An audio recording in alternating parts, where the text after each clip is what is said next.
Hi everyone, and welcome to Token Topics. Today's market crash is a topic. We're going to explore what is going on with the current state of the world, recent events that are unfolding right now. If you're new to the channel, please do subscribe so you can stay up to date. Let's go ahead and dive in. So, unless you're living under a rock, I'm sure you experienced a market crash today. Some are speculating, wondering if it was due to the Ripple news with the appeal in the SEC and Judge Torres. There's more to that. Actually, there's a lot of misunderstanding. It's not that. There's a lot of things that's going on in the world right now. In fact, I want to highlight some of those things. And it's most likely these events that are affecting the market and our everyday lives. I mean, there's just breaking news about Elon Musk and SpaceX selling off Bitcoin. You also have the Evergrande mess, a bankruptcy in the United States for a Chinese company. And then you also have the de-dollarizations, the BRICS summit. There's so much uncertainty right now that this is a reflection in what we're seeing in the market right now. Now, this is wild. If it's true, if just in Elon Musk's SpaceX, new SEC filings show that they've sold off. Now I want to dive into an actual article. This is from Captain Altcoin. So Elon Musk's SpaceX liquidates entire $373 million of Bitcoin. That is very significant. Shortly after reports emerged, nearly $800 million of positions, which is a lot, were liquidated across major cryptocurrencies within 30 minutes. While it is not confirmed whether SpaceX Bitcoin sell-off directly triggered the liquidations, the timing has sparked speculation. Let's stop right there. The speculation, yes. Look at everything that's going on right now. Look at the news that just happened with Ripple, Judge Torres. Look at the BRICS summit. That's huge. That's on the 22nd. Look at the de-dollarization. The thing that just happened in China. I mean, I can't even keep up. But not even so much just the weeks or the months. Look at just today, what happened today. Very, very odd. Is it not? You know, when you've been in this space for a while, you really wonder. So I want to continue. So some analysts view SpaceX sale as a negative signal for Bitcoin. Boom, want to stop right there. Well, he owns X. He's wanting to create an everything app. So Bitcoin is not the greatest technology. Most likely, it's still going to have Bitcoin, and people are still going to be able to use it and spend it. But it's probably going to go through like a different ledger, like the XRP ledger. I mean, people might not know this, but you can send Bitcoin through the XDC network. You also can send it through the XRP ledger. I mean, so, with Elon Musk, as smart as he is, I doubt that he's going to want to be behind in technology. So like I said, again, Bitcoin's going to still be here, but there's going to be different ways to move Bitcoin. So if I were to guess, I mean, obviously, with all the news that came out today in this, it did obviously move the market. But go ahead and put your thoughts, your comments down below. I'm interested in knowing. I'd like to play you this clip from the David Lynn report, where Peter Schiff states that a Great Depression worse than 1930s is upon us. A major economic contraction is coming.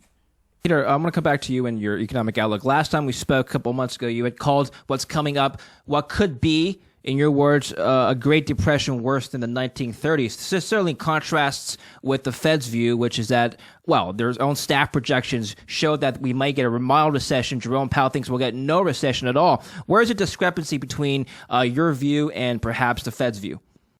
Well, first of all, the Fed is not honest. Even if the Fed thought a severe recession was coming, it wouldn't admit that. It would try to put a smiley face on it and hope that positive talk would mitigate the severity of the downturn. But we're going to have a major economic contraction because we have to work off really 20 years of excesses that were the consequence of artificially low interest rates. I mean, the excessive debt and consumption and speculation has come at the expense of serious damage to the underlying structure of the economy. And all this has to be worked out one way or the other. And so it's going to be a very painful process that is going to be elongated by government's efforts to mitigate it and get in the way, because the recession is the market's method of repairing the damage that was done as a result of all the malinvestments and misallocations that were a consequence of the Fed's manipulation of interest rates. But when the government tries to push back against that correction, it just elongates the process and makes it more painful, which is, what we've been doing every time we start to see a problem. We slash rates and print money. We just saw several large banks fail, and a lot more would have already failed had the Fed not stepped up and backstopped everything.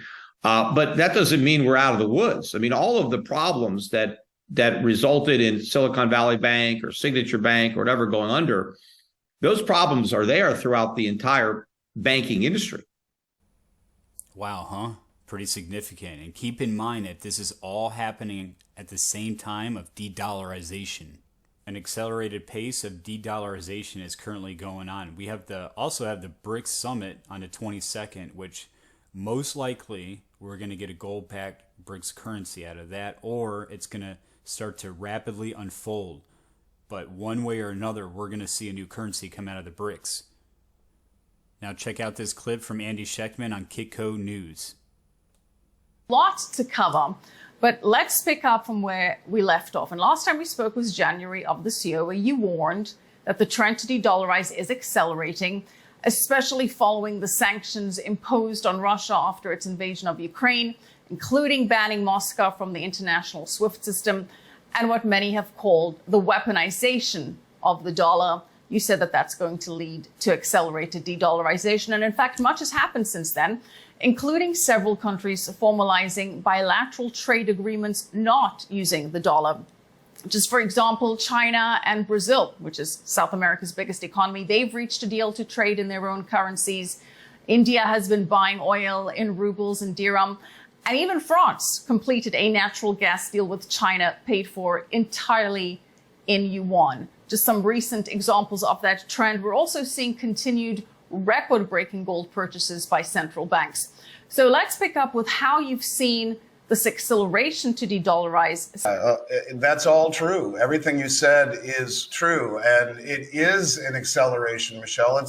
It's a real acceleration, and I think I want to focus first and foremost. Everyone's talking about the meeting August 22nd in Johannesburg, and rightfully so. This is a big deal. The BRICS alliance and their meeting, talking about expanding, talking about issuing a commodity or a gold-backed currency, as James Rickard has mentioned.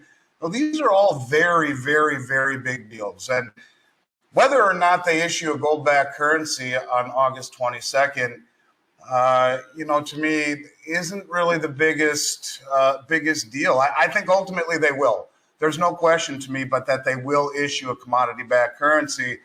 But whether it happens August 22nd or somewhere down the road, to me, I guess is really not that big of a deal. And to me, I focus more on this acceleration that you mentioned. Acceleration, this cohesion of countries that have joined together and are exploring joining this ever-growing union of countries trying to, I guess you could say, break free from the Western hegemony, and really how significant it is becoming.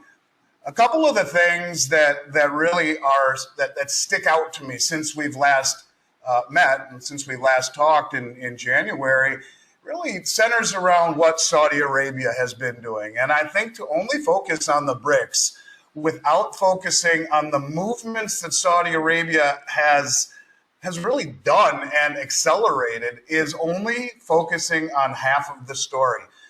And I look to Saudi Arabia really as kind of being the linchpin of all of the issues surrounding the de-dollarization and really the dollar hegemony. And it's been that way since 1974, where every country on the planet, Michelle, has had to own dollars in order to buy oil. That was the deal we struck with the Saudi kingdom. And by extension, OPEC, who has really for almost 50 years exclusively about 90% of all the oil sales across the globe have been in dollars. And this has created a synthetic demand for the dollar. Now, subsequently, we've seen some moves by Saudi Arabia that to me are very alarming. When we last met, we talked about the fact that they had joined the Belt Road Initiative along with all of the other OPEC countries. And that's the largest infrastructure project in human history. Subsequently, they have also applied for the Shanghai Cooperation Organization. This is a very, very big deal, and also dovetails into what James Rickards has mentioned about what's going to transpire August 22nd, which we'll get to in a moment. But the Shanghai Cooperation Organization is the largest regional military and financial organization in the world. It represents about 60% of the Eurasian landmass and 40% of global GDP. It's very significant in and of itself. And with Saudi Arabia joining BRICS, the Belt Road, and now the Shanghai Cooperation Organization, we can see the movement that they are making. The perfect storm in pushing away from the dollar. Check this out right here. Look what else happened today. China's Evergrande group files for bankruptcy in the U.S. Of course, that would have an impact on the markets. Now, anybody that's been following Evergrande, they know that it's been quite a mess. Embattled Chinese property giant Evergrande Group filed for bankruptcy protection in the United States on Thursday. Court documents showed a measure that protects its U.S. assets while it efforts a restructuring deal. So Chapter 15 bankruptcy provides mechanisms for dealing with insolvency cases involving more than one country. So Evergrande, once China's top property developer, was founded in 2021 to be struggling with more than $300 billion in liabilities as officials tighten scrutiny on the real estate sector. Its liquidity crisis soon made it symbol of the country's property sector woes. China's property sector remains in turmoil. So again, that is very significant, filed for bankruptcy in the United States. Keep your crypto safe with a decent biometric hardware wallet. With talks about cyber attacks or exchanges going down, it's imperative to keep your assets safe. And just know with Decent, your private keys are your private keys and only you have access to them. In the description below, I'm going to put affiliate links where you can receive $30 off the retail price. There's also a 2-wallet package deal that's a great value. There's no need to wait. Order your wallet and keep your crypto safe now. Well, everyone, that's all I have for the video. If you did enjoy the content, please do subscribe so you can stay up to date.